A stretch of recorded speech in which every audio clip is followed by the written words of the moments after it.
More than 2,000 years ago, in a world very different from ours, a story began that would change history forever.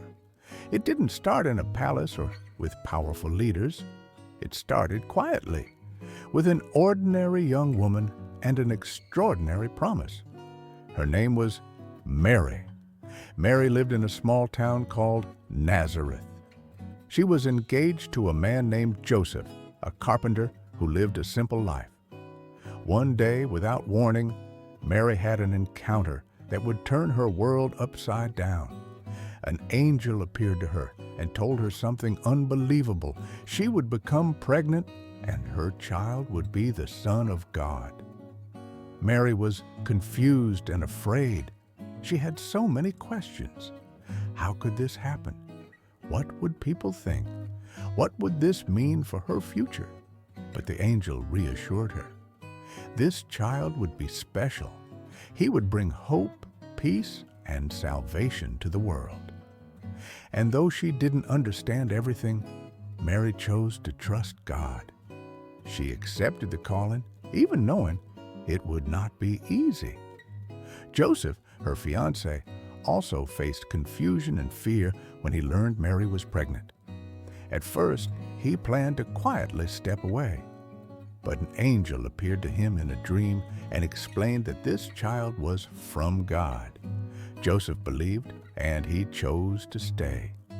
In that decision, he showed courage, faith, and deep love. Not long after, a decree was issued by the Roman government. Everyone had to return to their ancestral hometown to be counted in a census. For Joseph, that meant traveling to Bethlehem, the city of King David. Mary, now heavily pregnant, went with him. The journey was long and uncomfortable. The roads were rough, the nights were cold, and there were no modern comforts.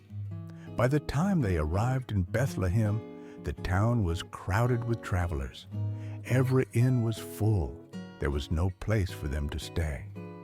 Finally, someone offered them shelter. But it wasn't a house or an inn. It was a stable, a place where animals were kept. And there, in the most unexpected setting, the moment arrived. Mary gave birth to her son.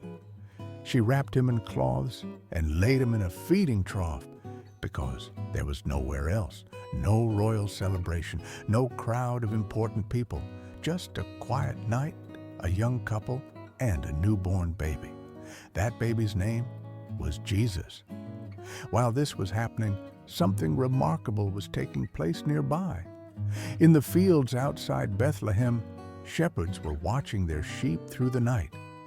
Shepherds were ordinary people, often overlooked by society. But that night, heaven came to them. An angel appeared, and the shepherds were terrified. But the angel said, "Do not be afraid. I bring you good news that will bring great joy to all people. Today, in the town of David, a Savior has been born to you. He is Christ the Lord." Suddenly, the sky filled with angels praising God and proclaiming peace on earth. The shepherds didn't hesitate. They went straight to Bethlehem. When they found Mary, Joseph, and the baby lying in the manger, they knew this was the child the angel had spoken about. They shared what they had seen and heard, and then they went out telling everyone. The first announcement of Jesus' birth was made not by kings or priests, but by shepherds. Far away, in another land, wise men, often called magi, were studying the sky. They noticed a new star, unlike any they had seen before. They believed it signaled the birth of a great king. So they began a long journey to find him. The star led them to Judea and eventually to the place where Jesus was. When they found him, they bowed down and worshiped him. They offered gifts of gold, frankincense, and myrrh, valuable and symbolic gifts fit for a king, a priest, and one who would suffer. But not everyone welcomed this news. King Herod, the ruler of the region, felt threatened when he heard about a newborn king. Afraid of losing his power, he planned to harm the child. Warned in a dream, the wise men did not return to Herod, and once again, an angel warned Joseph, telling him to take Mary and Jesus and flee to Egypt to keep the child safe. Joseph obeyed immediately. Once more, this family was on the move, protecting a child whose life already mattered enough to be feared by kings. Over time, when it was safe, they returned and settled in Nazareth. Jesus would grow up there, living a simple life, learning, working, and preparing for the mission he was born to fulfill.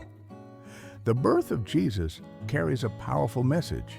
It reminds us that hope often arrives quietly, that greatness doesn't always come with noise or fame, that God chose humility over luxury, closeness over power, and love over force. Jesus was born not into wealth, but into struggle, not among the powerful, but among the ordinary. His story tells us that no one is too small, too forgotten, or too broken to matter. This is why the birth of Jesus has been remembered for centuries. Not just because a child was born, but because that child brought hope to the world. And that hope, according to the story, is still alive today.